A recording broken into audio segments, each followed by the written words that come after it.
देश भर में 23 लाख से ज्यादा छात्र और उनके अभिभावक नीट परीक्षा को लेकर चिंता में हैं और इसे लेकर आज दिल्ली हाई कोर्ट से लेकर सुप्रीम कोर्ट तक सुनवाई होनी है। सुप्रीम कोर्ट में काउंसलिंग रोकने को लेकर दायर याचिका पर सुनवाई हो सकती है, तो वहीं दिल्ली हाई कोर्ट में ग्रेस मार्क्स को लेकर याचिका दायर की गई है। हालांकि इस मामले में सुप्रीम कोर्ट सख्त टिप्पणी करते हुए एनटीयू को नोटिस जारी कर चुका है, लेकिन उसकी अगली सुनवाई 8 जुलाई को होनी है और इस बीच काउंसलिंग पर रोक नहीं लगाई गई है। इसी पर रोक की मांग को लेकर दायर एक याचिका पर आज सुनवाई हो सकती है।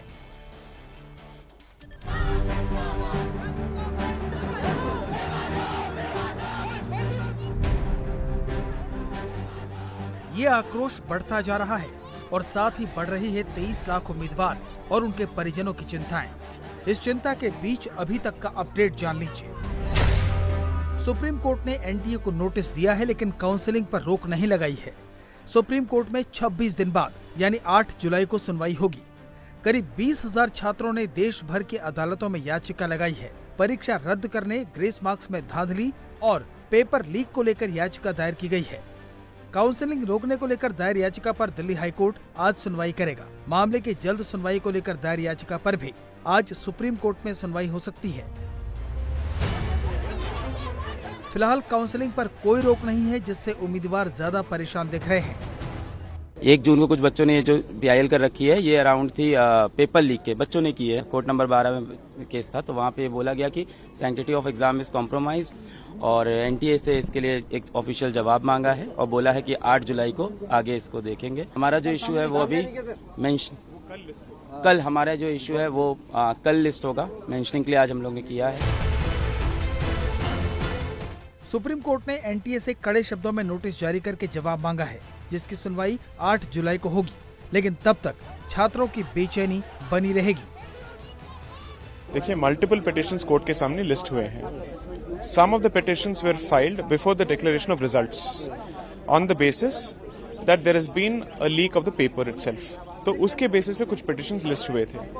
जो आज लिस्ट हुए थे उन पे नोटिस इशू हो गए हैं। But our petition is slightly different. Students को क्लियरली समझ में आ रहा है और उनको जवाब भी मिला है that close to about 70 to 80 marks have been awarded in grace marks randomly to at least 1,500 students. So our petition is different from the other petitions where we are challenging the arbitrary award of grace marks to people. The thing is, since the matter was not listed before the court today, the court has only said, आप registry में mention करके इसको list करा दीजिए. So I think by tomorrow the matter should be listed. The court has indicated that our matter will also be taken up with the other matters and उसमें भी notice issue हो जाना चाहिए. But the court is clear that it will not stay the counseling process at this stage. इस पूरे मामले में चिंतित छात्रों को अभी तक केवल तारीख मिली है, वो भी 26 दिन बाद की। तब तक क्या होगा किसी को नहीं पता। सरकार भरोसा दिला रही है कि जो होगा वो छात्रों के भले के लिए होगा। देखिए, उस पे हमारी सरकार पूरी तरीके से जो व्यवस्था लेना है, आप आश्वस्त रखिए, नरेंद्र मोदी जी जब तक है तो सब सही चलेगा। तो नरेंद्र मोदी जी की ये न खाऊंगा न खाने दूंगा ये नीति पर विश्वास पूरा देश को है। उसको सामने रखते हुए हम आगे बढ़ेंगे। चिंता मत करिएगा, सब चीज का समाधान होगा। तपती दोपहरी में अपने भविष्य की चिंता में सड़कों पर इन छात्रों को क्यों उतरना पड़ा, उसकी डिटेल भी समझ लीजिए। दरअसल नीट में 720 अंक का पेपर होता है। इस बार परीक्षा में 67 स्टूडेंट ने 720 नंबर का परफेक्ट स्कोर हासिल कर पहली रैंक पाई, जबकि 2023 में 2, 2022 में 3, 2021 में 1 स्टूडेंट एग्जाम में टॉपर था। यानी एक ही साल में 67 टॉपर होने की बात छात्रों में शक पैदा कर रही है।